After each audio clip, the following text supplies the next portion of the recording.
Two bald guys and a microphone. Two bald guys and a microphone. Two bald guys and a microphone. Two bald guys and a microphone. Alarm ringing in the morning, time to rise and shine. Open up your eyes to awaken your mind. Need to make the day count, need to get in the zone. Tune in to Two Bald Guys and a Microphone. Introducing Coach Papa Tim Stewart's his name. Pay attention to his wisdom, it'll raise your game. He wants to see a better world, so he plays his part. Always loving, always giving, cause he's got a big heart. The co-host won't boast, but he can stand on his own. From the state of Iowa, it's the man Kent Jones. He's impressive on the mic and he don't need a cord. And whether hosting or he's hooping, he's controlling the boards. And the one feeding a hungry herd of Americans, make you feel right at home like he's your best friend. Though he's not a city slicker, he's as cool as the fun. Just a witty wisdom giver, Mr. Rancher Run. Set the tone for your day and get in the zone. Tune in to Two Bald Guys and a Microphone. Good morning.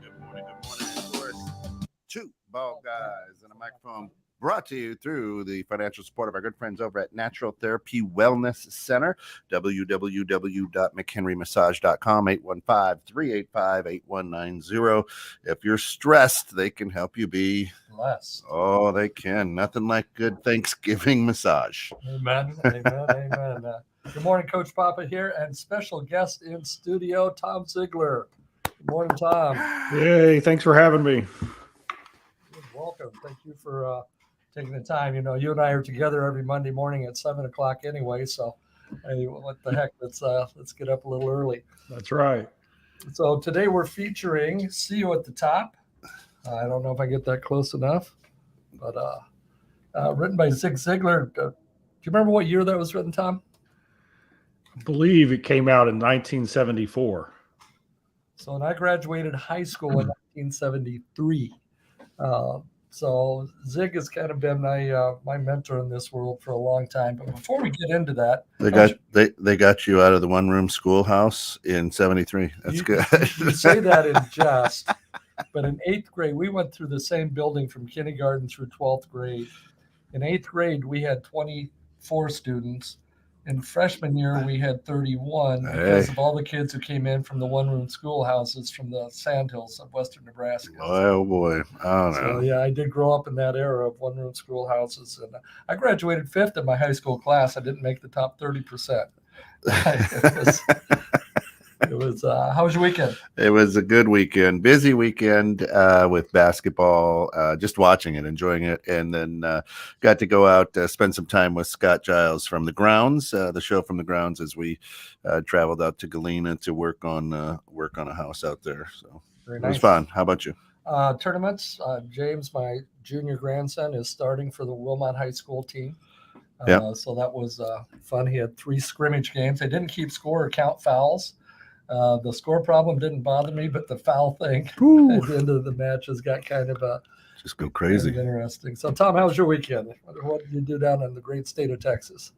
I tell you what, I tried to sleep in. I think I made it past 5 o'clock one morning, so that was really good.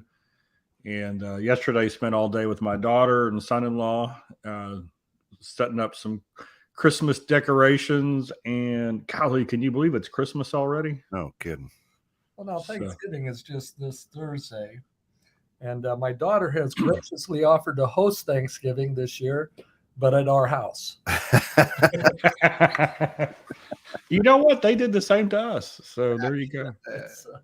Yeah, for when they got married, they've been married almost 2 years. They had these little white trees, little stick trees with lights on them for their wedding background decoration. And they were real inexpensive, like $15 each. And so they've got like 20 of them. And so now they've got a Christmas forest in their front yard because those things double. They did double duty, weddings and Christmas. So we were setting up the forest yesterday. That's awesome. Now, the whole premise of the show here, we've been doing the show for years and years and years, Two Bald Guys and a Microphone, and Coach, you and I just said, what are the books? What is the book that got you into that motivational space, into going, you know what, there's something great there, and you said unequivocally, See You at the Top. See You at the Top.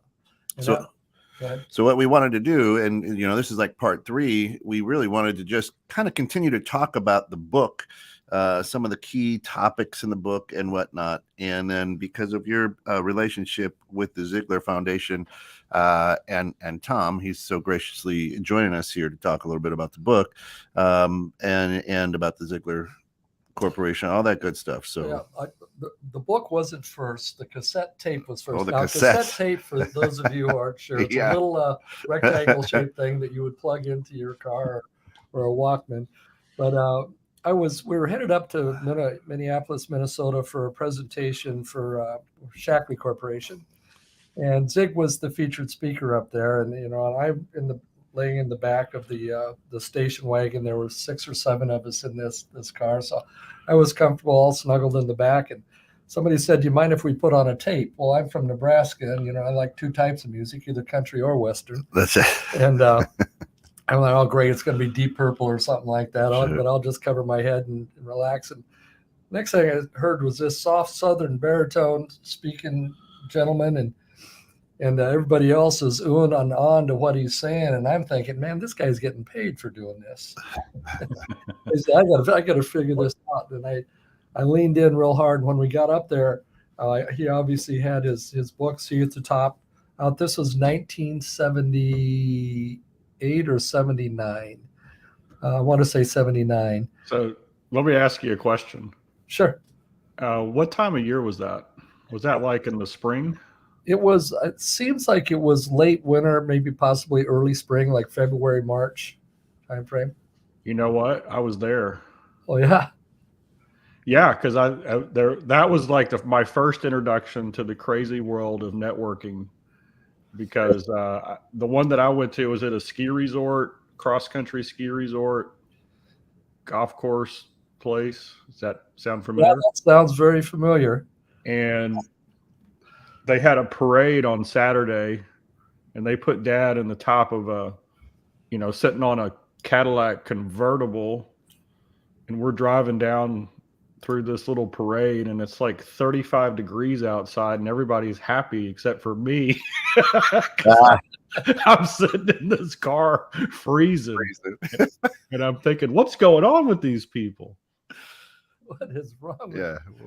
With that at the weekend, at the retreat, whatever you want to call it, I bought the first copy of See at the Top, and I read it completely the first night. And it was phenomenal the way my life changed, because at that time I was an employee in a factory. And within just a few years of that, I was a maintenance supervisor and eventually grew into becoming a plant manager. And it was when I was a plant manager that Zig was coming to Milwaukee, Wisconsin, to speak at Success 97. And I convinced the owner of the company to let me take 20 of my employees, my management employees, up to Success 97. And I had published my book of poetry at that time. I owe it to my friend. And I brought a copy of it along, and I'd already autographed it to Zig, and I was going to make sure I got in line and gave a copy of my book to Zig. Now I figured out why he was so much more successful, because I gave him a copy of my book. I bought a copy of his. So that was, but as I was standing in line, I finally got up there with my book for him to autograph. He said, "What are your goals, son?" And I said, "Well, Mr. Ziglar, I got 2 of them." He goes, "Well, what are they?" And I said, "Well, one is that one day I'd like to open up one of your presentations." And he stopped autographing, looked me right dead in the eye, and it was just this connection. He said, "You a speaker, son?" I said, "I'm working on it, sir." He goes, "What's your second goal?" I said, "That one day you'd open up one of mine." And that day I got to speak in the Ziglar office the first time. I believe it was November of 2012. I shared that story, but I said that I'm here today accomplishing those 2 goals, because being able to speak in front of Zig's family and friends was me speaking, him opening awesome. my presentation. So Awesome. As a child, you kind of alluded to it a little bit. Everybody else was having fun and you were just cold. At what point did you realize how special your father was? Oh, wow. It just keeps going to a deeper level of understanding every year. The first time, this is when I really figured out what business we were in. It was actually an Amway convention, and this was about 30 years ago. I'd just been at the company for maybe a couple of years, and there were 30,000 people at this event. That's a big event. Yeah. And Dad was the surprise speaker. So I was on the product team. So we were selling books and cassette programs and VHS, another thing that's ancient. And they emptied it was like a sports arena, because it had that many seats in it. They emptied it and at dinner at 5 o'clock. And then we set up our tables in the back of this arena during the break when everybody had left, because they didn't want anybody to see that Zig Ziglar was going to be there. And they gave us tablecloths to put over the product. So we had about 20 tables with product on it. And when they opened the doors at 7, there's the mad rush to get down to the front. And one of the first guys through the door looks over and he stops and he stares. And one of the tablecloth corners had not been put down, and you could see Dad's face and the name Zig Ziglar. And so he comes to me and he says, "Is Zig Ziglar going to be here?" And I go, "Shh, don't tell anybody." And I put the tablecloth down. He goes, "Is he going to autograph books?" And I said, "Yeah." And he said, "Where's the line?" And I pointed to an empty table between our product tables. And I said, "It's going to be there, but he's the surprise guest. He doesn't come on until 12 o'clock tonight. And it's Amway, so it'll be after 1 before he actually gets on." And he goes, and I said, "Why don't you sit down?" And he goes, "No, I want to get in line now." So this guy gets in line that doesn't exist for a speaker that nobody knows about at 7 o'clock. Wow. And so I'm like, this isn't going to last. Well, an hour and a half later, he's still there, happy and smiling, standing up, watching from the very back of the arena. Everybody looks like ants on stage. And I go over to him and I say, "Okay, so what's your story?"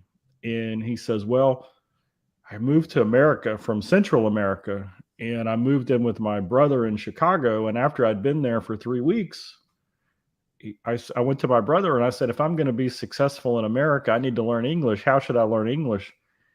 And he said, my brother handed me this book. And he said, "Translate this book from English to Spanish and then from Spanish back to English. And in the process, not only will you learn English, but it will change your life." And that was the book, "See You at the Top." And He starts crying. I mean, right there, he just breaks down and he says, "When I came to America, I was an alcoholic. I was on the verge of divorce. I was about to lose everything." He said, "My marriage is strong. I'm sober, and I'm living the American dream, all because of this book." And that's when I realized that we weren't in the book and tape business. We were in the life-changing business. Yeah. Right? Because it's surreal to see, 30,000 people go nuts for your dad on stage. But then it gets anchored by a story like that. That's So, rock star status. That's amazing. yeah. Well, so it has to be hard to me, right? Now, my dad is Tom Jones, not the singer, but you are like, Michael Jordan's kid. You're, for people who understand sport. I mean, you are the GOAT's kid. So as you're growing up, Tom, and I mean, how was he as a dad? Or, did he pull out the belt and give you spankings, or did he say, "Here, read chapter 3 of this"? Well, he did more of B than he did of A. I remember how I learned about the birds and the bees. He just left all these books laying around that he was studying on how to have that conversation. But he was better at home than he was on stage. I mean, Sure. As good as he was on stage, he was better off stage. And he was just so, he was actually an introvert. He really liked his quiet time, his thinking and everything, but it was all purposeful because he was, every time he was in his office, reading and researching. It was to learn something new so that he could share it with somebody else for their benefit. That's why he was doing it. But then he also got energy from people. So he would just like this light switch would go off when he would enter into a group of people, and he just loved it. So he had both of those kind of characteristics.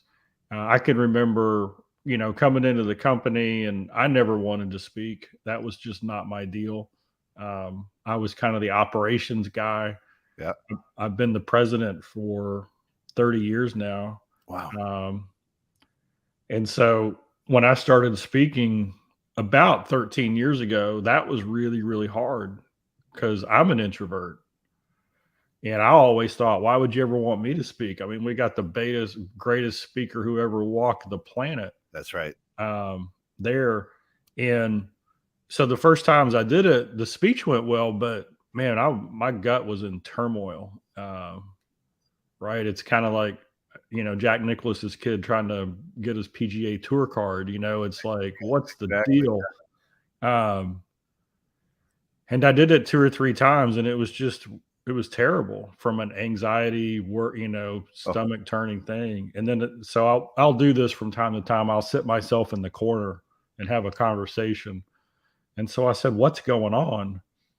And I realized I'd been lying to myself. I'd told myself that people wanted me to speak like my dad, which impossible for anybody. Yeah. And what they were really saying is, no, we want you to have the same principles and values as your dad, but to be yourself, right? Come prepared like your dad did, as much as you can humanly prepare, but stick to yours. And so once I realized that, I embraced what I call my intellectual engineer. Somebody called me an intellectual engineer years ago, and I thought, wow, that's pretty cool. I'm an intellectual engineer. And then I looked it up in the dictionary, and the definition is nerd. So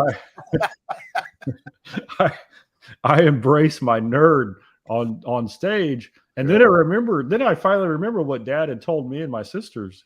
He always said, whatever you do, as long as you do it with 100% integrity and 100% effort, I'm going to support you.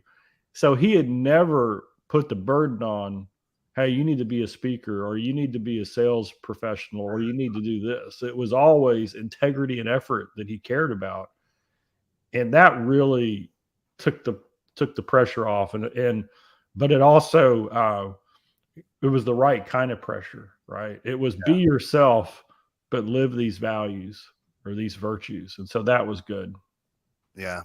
And the truth is, I've listened to Zig speak. I'm more of an audible type learner, but picking up this book that was written back in the 70s when I was a kid,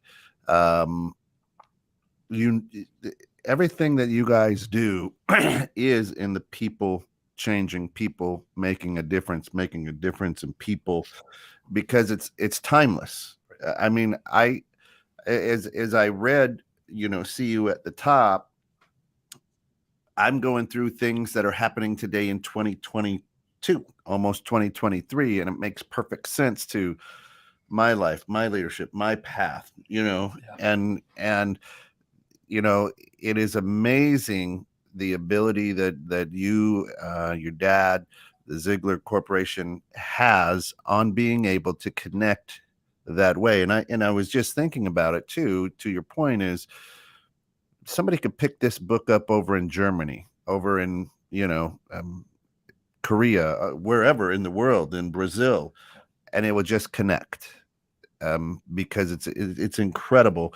And that is such a gift in today's world, to be able to, do exactly, as your dad said, and, in order to get what you want, help as many people get what they want.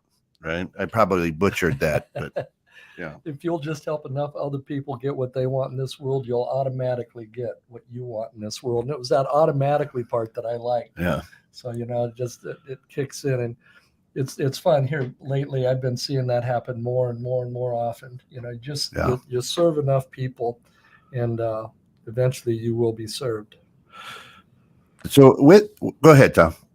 Yeah, I was just going to say the interesting thing is that internationally, our reputation is probably even stronger than it is here. Yeah. And the reason is that internationally, Dad's considered kind of an intellectual, groundbreaking thinker. And there's in the US, there's kind of like, oh, that's just motivation. Like, right. And then every year, new neuroscience research comes out and validates everything Dad was teaching.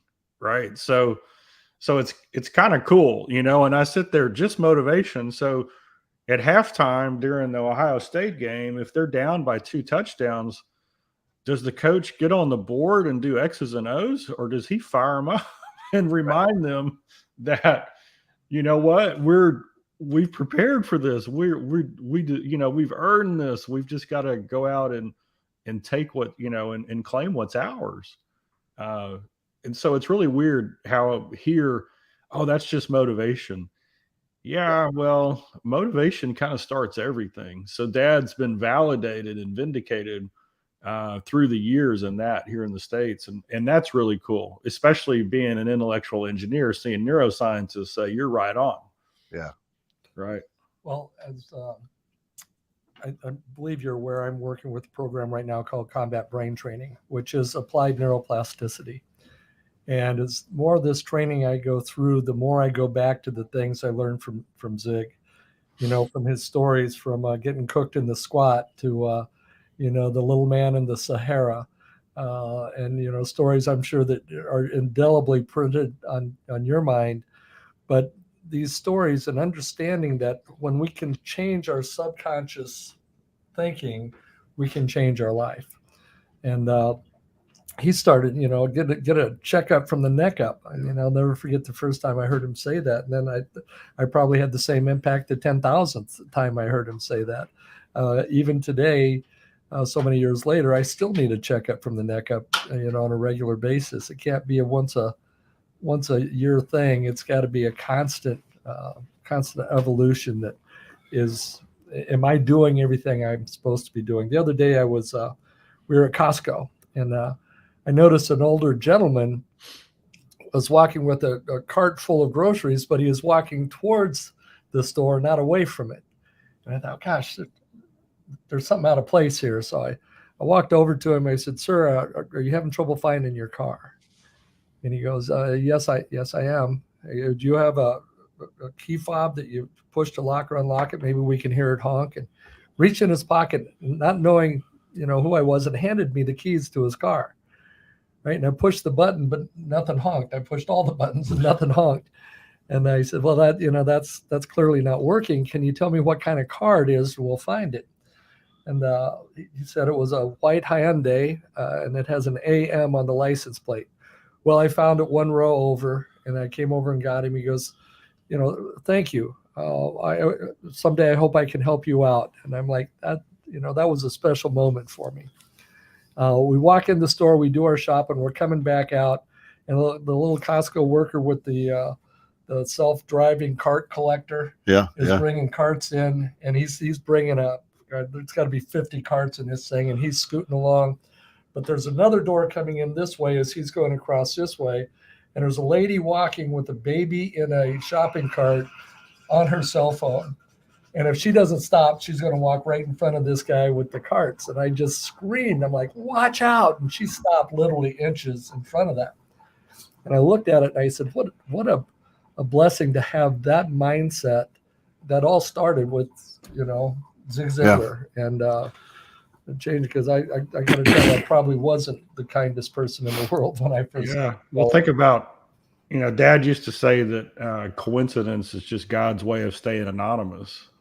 Yeah. So if you hadn't helped the first man, you wouldn't have been there to help the lady and the baby. Yeah.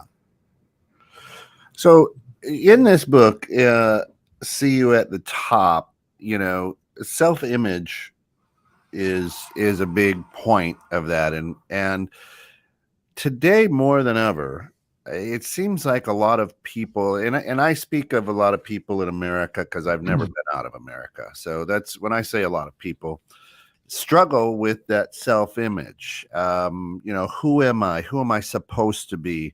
You know, and the need for a positive self-image today more than anything is so important. So as this book talks about that, Tom,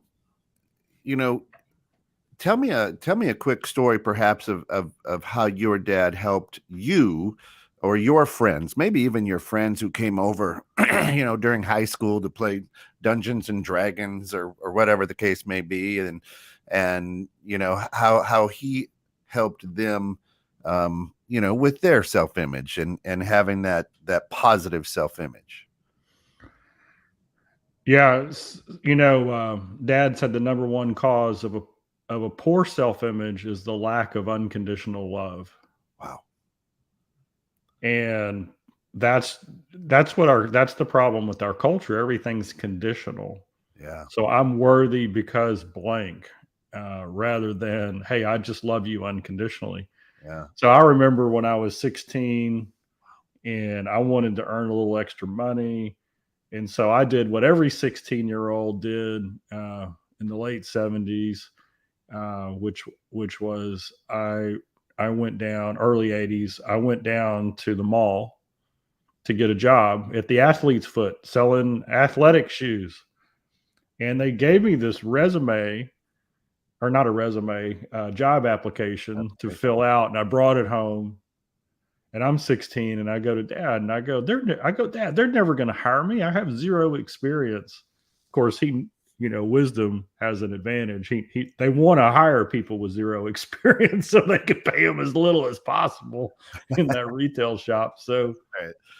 So he looks at me and he says, son, you've got tons of experience. You've got 16 years of experience of being honest and on time and disciplined, and you have character. You just tell him that.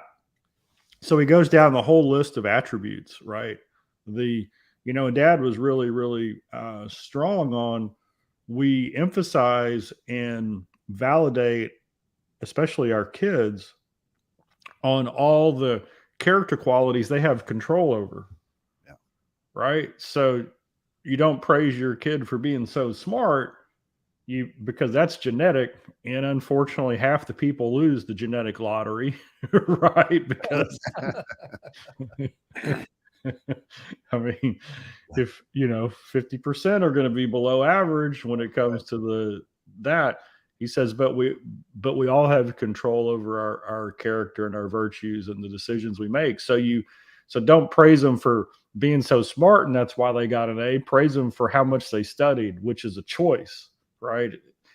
And so he was always poured into me and my friends, that he would just, people loved coming to our house just because Dad would engage with them. And it was always fun and positive and, looking at the good side and that kind of thing.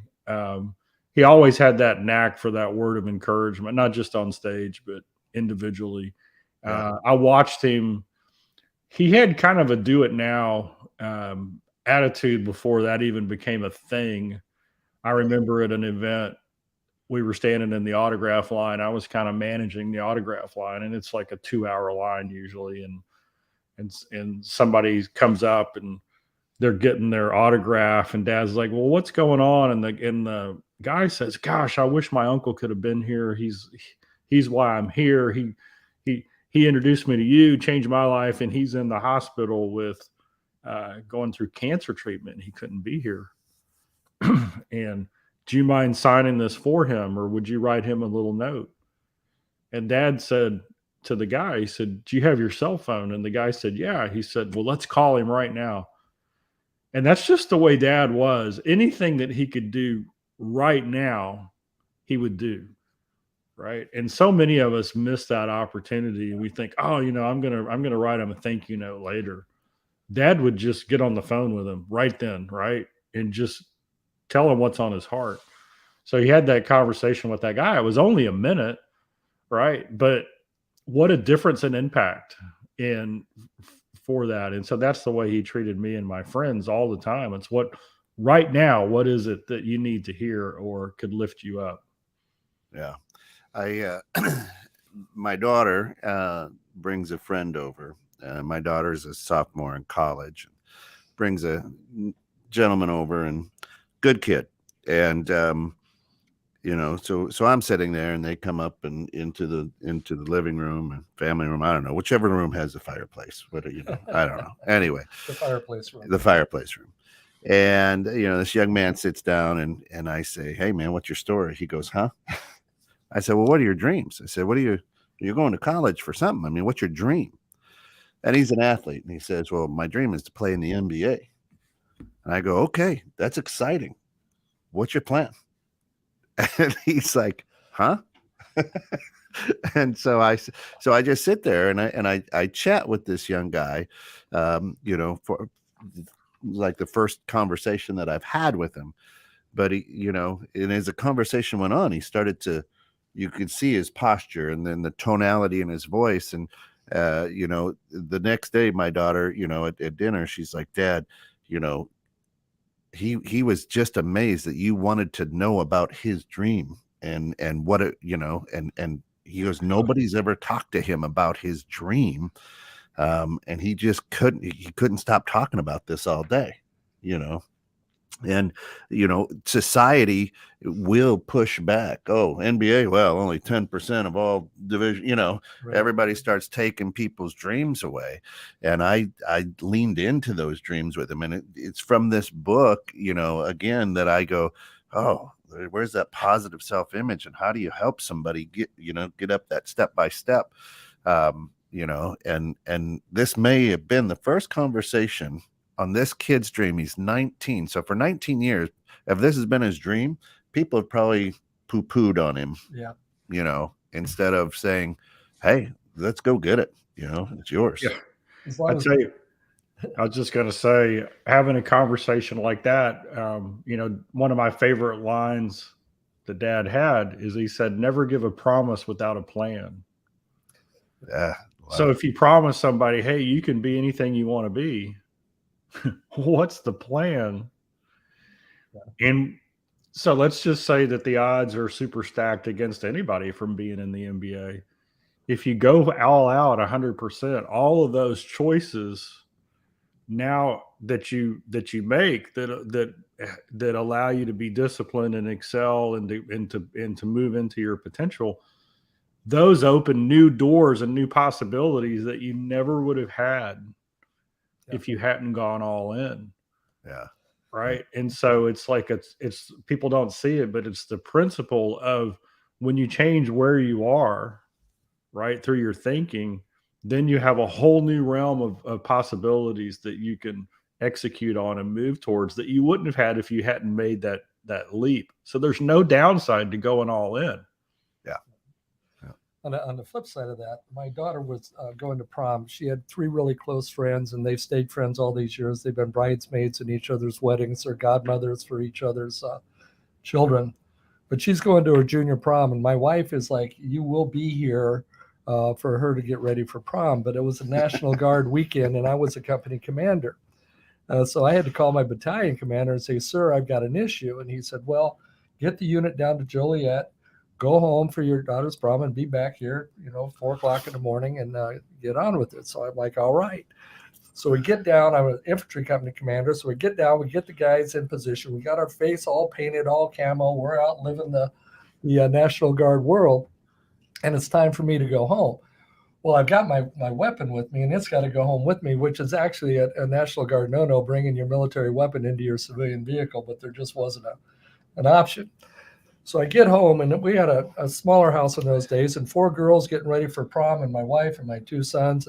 And I had chipped my K-bar knife a little bit, cutting some trees down. So I'm out in the garage. I've got my M16 laying there, and I'm putting an edge back on my knife. And this young man walks around the corner of the garage and just kind of looks at me. And I go with the knife. I go, "They're in the house getting ready." And he just turned white and went inside. My wife and my daughter came to me that night, and she's like, Dad, he wouldn't even hold my hand.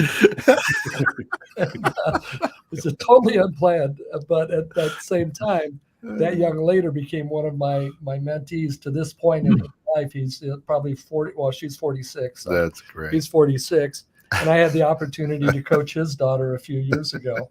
And we always laughed about that night when he came around the corner and I'm In your sitting there camo, looking like ready to Rambo, go. putting an edge on a geez. knife. But it's all in perception, right, Tom? That's right.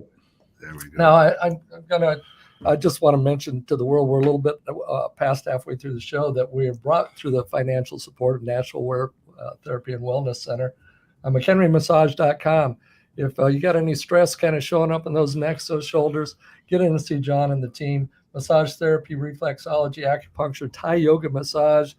They do it all. I ran into John at the store the other day, and he gave me a shoulder rub right there in their store. And I'm like, that is a good massage therapist. That right is there. a guy who knows his business. So, Now, of course, we've got Tom Ziglar with us, and we are so honored and blessed. But I'm going to shift gears a little bit because we can't get you on here without talking about your new book, Tom.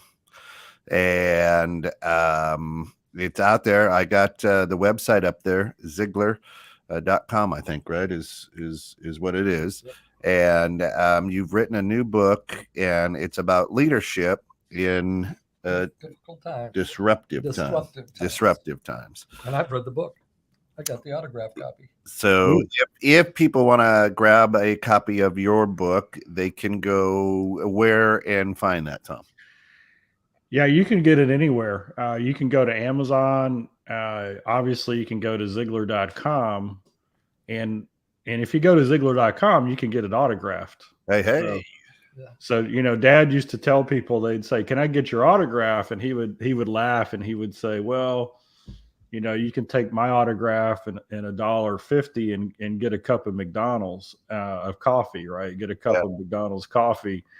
Because what's an autograph? Well, we know what an autograph is worth these days, because at Amazon, the shipping's free, but at Ziglar, you got to pay for the shipping. So if you want an autograph, it's going to cost you shipping." So that brings up an interesting question in my mind. You managed the autograph line for your dad for a number of years. What was it like the first time you sat down and autographed your own book? Yeah, it was weird. It was really weird. It first started happening because the last book that Dad wrote while he was still alive was Born to Win. And I wrote the forward on that and a chapter in the back. And so when that book came out, I was starting to speak a little bit. So that's the book that we would take, and people would ask me to sign it. And I was like, wow, this is surreal, but this is really Dad's book, because he wrote, it's 90% of him. And then when my first book came out and starting to sign it, that was like, and I remember, so here we go way back when. Okay. So we're talking about See at the Top. So this is the original title of See at the Top. Yeah. Look at that. When it first came out, it was called Biscuits, Fleas, and Pump Handles. And so in 74, I was 9 years old. And I remember being in our house at 6148 Dilbeck Lane.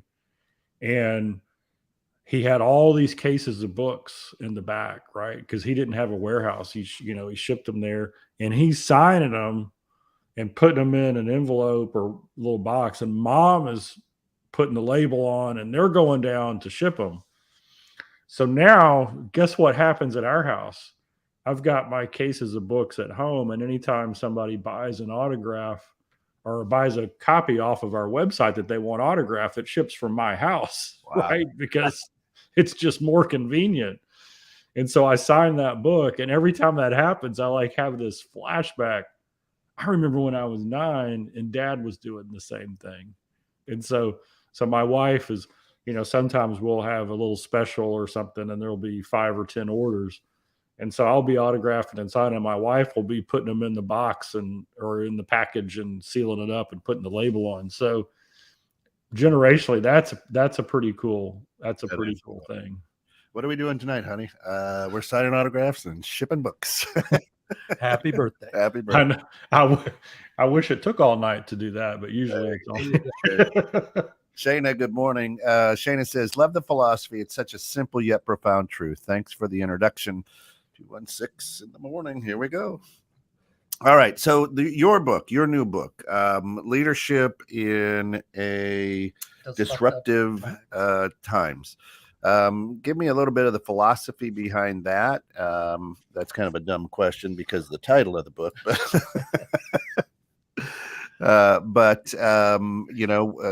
who is this designed for? What are some of the ideas, and why release that now? Yeah. So when with Thomas Nelson as the publisher, and when I signed my first book deal, they wanted a 2-book deal. So I said, okay. And then I said, I have no idea what the second book's going to be about. And they said, don't worry about it. You've got a year. Oh. So Choose to Win came out in 2019, and I was supposed to have the manuscript for this book at the end of 2019, because the timelines in publishing are really long. Yeah. And well, they pushed it back a little bit. And so I started writing it at the end of 2019. And then, of course, in March of 2020, everything changed. Yeah. And so I started just studying the impact of COVID on business and specifically leadership, because the whole world changed. Not only the obvious stuff, but how you lead people. The way you lead people through a camera is different than the way you lead people face to face. And so we were facing that new challenge on a huge scale. People suddenly realized that life was fragile. Loved ones were getting sick and people's jobs were being lost. And so millions and millions of people just took a step back and say, does what I do really matter? Am I in the right place, in the right position? And so then the Great Resignation happened, and people, unfortunately, what the Great Resignation was is people were leaving places they didn't like, but they weren't making really good choices on where they wanted to go next. Right. And now we've got this whole thing called quiet quitting, which is just another word for disengagement, where people are literally saying, you know what, I'm going to go to work, but I'm only going to do the bare minimum to keep my job. I mean, that's like saying, you know what, I'm going to get married, but I'm going to only do the bare minimum to keep, you know what I mean? There is no plan or advantage into doing the bare minimum, and people get confused. And so what I set out to discover in the book was, okay, so how do we lead in times of disruption? How as a leader can I have an impact in my organization and in my own life, because we're all leaders, that will allow me to thrive in disruption? And so the book is really in 3 main sections. The first is mindset. The second is the 10 virtues. And the third is the application tool, which is the intentional coaching conversation that allows you to develop yourself and your people to the top level of performance. Mindset. I love the Tom Watson story. They asked Tom Watson, they said, you've won 8 major championships. Like, he's one of the greatest golfers to ever hit a golf ball. And you won 5 British Opens. How did you win 5 British Opens? Right? That's unusual to win one major. I mean, winning one major makes a career, but winning 5 of this. And he answered, he said, bad weather. That's why I won 5 British. And they said, explain. And he said, well, when I'm on my game, out of 150 in the field, there's only 20 who can beat me. Because of his ability. He said, but when the weather's bad, I only have to compete against 5, because mentally they lose it. They let the weather impact how they play. Yeah. And so the guy said, so how do you prepare for the British Open? And he said, I pray for rain. And so as a leader, we should be like praying for rain. We should be praying for disruption. Not that we want other people to be hurt, Sure. but if we build a team around growth and learning, and then we automatically excel. The main body of the book is the 10 virtues. And the reality is you always hear leaders love your people. So everybody says love your people, but nobody tells you how. And so the 10 virtues are how you love your people. Virtues like kindness and humility and respect and selflessness. And it's not just in your head. It's not just in your head. It's because if somebody on your team walks in front of you and you think, wow, I really love that guy. I appreciate that lady. They don't know it. Yep. Unless you tell them, or even better, show them through kindness or this. And so one of the things that great leaders do is they protect their people's balance of life. Wow. Their quality of life. And this is the key value that's switched because of the pandemic is people value quality of life now more than ever. And so the disconnect is the reason this whole quiet quitting change or movement is happening is people get confused. They think that if they go all in at work, that they won't have any quality of life. But the reverse is true. Tim, you probably heard Dad say this, but back in the 70s, he used to say all the time from the stage, he said, if standard of living is your goal, your quality of life will almost never improve. Wow. But if quality of life is your goal, your standard of living almost always goes up. And so as a leader, I have to protect my people's quality of life, which means I have to have a relationship that's strong enough for me to say, hey, how's the family? How's the kids? How are your goals, right? In other words, I really got to know this person. I got to care about them. And so the virtues allow me to demonstrate that love. The last piece is simply the intentional coaching conversation. In other words, Gallup said that the silver bullet in business is, if you're a leader, is to have a one-on-one goals-focused conversation with each person who reports to you every week. And so we explain what that means, and we take it another step, which is a growth and goals focused conversation. Yeah. So look at this. If I am helping somebody on my team grow, and I build a relationship where I understand their why, their purpose, why they're there, what they want to accomplish, the bigger reason, their dream, what drives them, right? And I'm protecting their quality of life. So every day a team member is coming in, they're growing towards their purpose, and their quality of life continues to improve. Why would that person ever leave? Yeah. Right. And if they left, it'd be a celebration, because now they're going to be a referral source and a partner in the marketplace. Right. I mean, because they've got something big that they're going to go do. We give them high fives and wish them well. Right. The story of the lady down in Atlanta who came to Zig and said, Zig, my company is terrible. It's horrible. Everything is out of control there. And he says, he looks at her and says, I think it's about to get worse for you. He says, what do you mean? He says, I believe they're going to fire you. Says, what do you mean they're going to fire me? He said, well, all this negativity can't be contained in one place. But he says, I want you to take your notebook out and I want you to write these things down. And she didn't do anything. And he said, hon, I got to tell you, I found throughout all the course of my life that nobody ever gets to step 2 if they won't take step 1.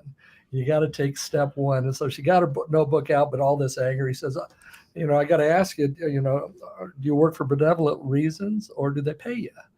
He said, well, yeah, they pay me. I like to get paid. Well, they went through and he came up with a list of 21 things she liked. Make a long story short, he sent her home and said, I want you every morning to look in the mirror and every night look in the mirror. And I want you to read this list of things you like about your job and say, I love my job because they pay me. I love my job because they give me vacation. I love my job, et cetera, et cetera. 6 weeks later, he's back in Atlanta, and she's sitting in the front row. I love the way Zig paraphrase or says things. He says she was smiling so wide she could eat a banana sideways. Right? And he says, "Well, why are you so happy?" And she said, "Zig, did you call my boss?" He says, "I don't even know where you work. You didn't talk to any of the employees where I work." "Ma'am, no, I have no clue where you work." She said, "Then how have all those people changed so much in the last 6 weeks?" Right. And it was that comes down to, it's all about our own attitude and our own perception of what we're caught in the middle of. And I think today, if I'm down, if I need something, I love YouTube. I just jump on YouTube and I pull up a Zig Ziglar, and I just just listen for a minute. And I've heard every one of his tapes, every one of his stories, but I'll get something new out of it each and every time. Well, I love YouTube. Oh, what did you say? I wasn't paying attention.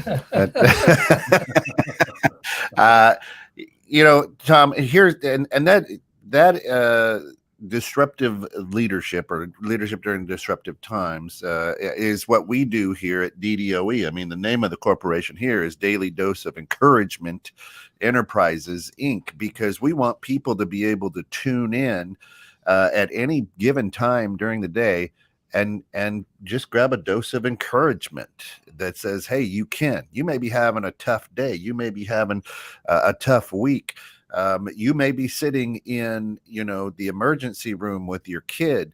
But if you turn on this station, we want to try to say, hey, you're not going to get all the garbage that's out there in the world. We want to help you, understand that there's good out there and that you're part of that good. And, just in what you're covering there, those 10 virtues and, how to just encourage people is, man, it's sorely missed, but hugely needed in today's world. And if your book can just bleed out on not even, I mean, as you said, everybody's a leader, but if people can grab that and it can just kind of permeate, what a huge difference it's going to make on society and the world. Oh yeah. I tell you, I think of these two words together, vision and virtues. And so with high performing companies, the way they attract a top performer. So think of a top performer as, top 5%, and self-starters is a business. We all want top performing self-starters on our team. So what attracts them? Vision and virtues. So the vision is, hey, here's the higher cause. Here's the problem we solve. Here's the purpose that our business has in the marketplace. And when we do well, we change lives, right? We change lives in the community, our customers, our team members, our family. And then virtues is simply how we treat each other. And so you'll notice that top performers usually have amazing virtues that they live by. And so it's just an agreement of how we treat each other. And so if you're losing top people, is it the vision that they don't see, or is it the virtues, how they're being treated, that's driving them away? Because if I'm a high virtue individual, like if I really believe in treating people with kindness and love and generosity and humility and respect, if I really believe that and I'm not seeing that in the workplace, well, then I'm going to leave. I'm going to go find a place that values that. And I came up with this list, and so it's a little thought problem, and I'll just pose it. Imagine that you were in a horrible accident and you were suddenly blind and deaf, right? And now somebody has to come and retrain you. They've got to teach you how to live life with this new condition.